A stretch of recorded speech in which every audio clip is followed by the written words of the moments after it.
Trying to blame Saquon is the most outrageous thing I've ever seen. Are y'all just as delusional as the GM?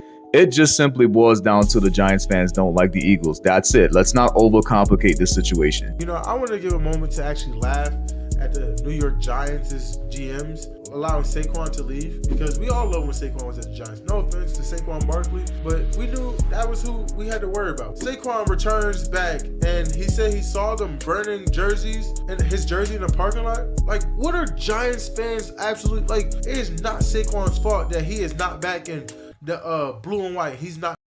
Again, you're overcomplicating the situation. It simply comes down to them being our rivals. It has nothing to do with Saquon Barkley not returning to the Giants, because if he went to Houston, a lot of Giants fans would be cheering for Saquon Barkley. We don't like the Eagles. They don't like us. Back in New York, point fingers at the GM. Like, did you not all see the same video of Hard Knocks when they said, we don't know if we want to give him this money? Yes, but we also remember the year before where we tried to sign Saquon Barkley before Daniel Jones and he turned down multiple offers. So let's talk about that too. We're not just going to talk about Hard Knocks because that's the only thing y'all paid attention to. The Giants tried to sign Saquon Barkley before Daniel Jones. He said no, he didn't like the offers. There was even a nasty rumor out there saying that Barkley wanted $16 million a year, which I wouldn't be mad at him for wanting that. He did a lot for the Giants. Now you see exactly why you give Saquon his money.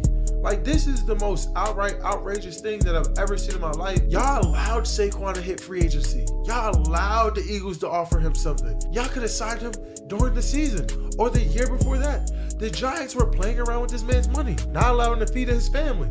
Now we're going to travel back in time to the 2022 season where the New York Giants did send Saquon Barkley offers, and they did try to sign Saquon Barkley before Daniel Jones, but he did not want to sign any of those offers.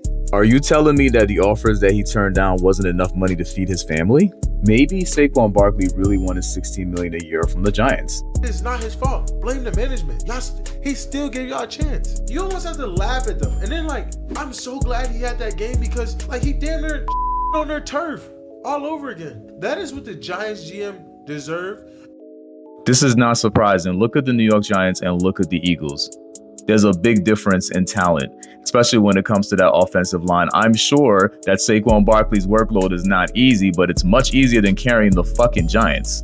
And why don't you blame your GMs for how you guys drafted? You have your first round pick, Evan Neal, who's not playing. You got Malik Neighbors. You said, we're not going to sign Saquon because we have Daniel Jones. But guess what? The Eagles signed Jalen Hurts, AJ Brown, and Devontae Smith and say, hey, we're still going to pay you too, Saquon Barkley. So that BS excuse of what the Giants gave us was absolutely dog horse crap. Like, Giants fans, like, wake up.